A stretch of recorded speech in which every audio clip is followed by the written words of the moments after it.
Verbal შეწირვა არც ერთ შვილს არ უნდა.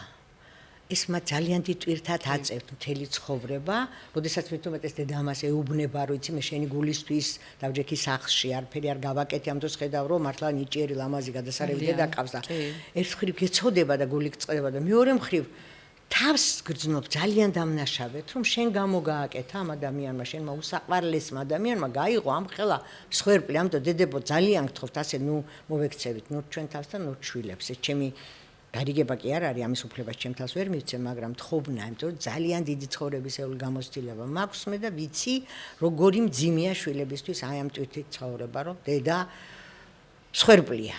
მათი ეს როგორ უნდა გადაიტანო და როგორ უნდა იყო ამით ბედნიერი, ხო? არ ჯობია დედამ მაქსიმალური დრო დაუთმოს შვილებს, ის კი არა რაც დარჩა, არა, დაუთმოს ის რაც დასათმობია და დანარჩენი თვითონაც იყოს რეალიზებული. გადაცემის სპონსორია ფინო. ფინო, როცა სახლში სიმყუდროვეა.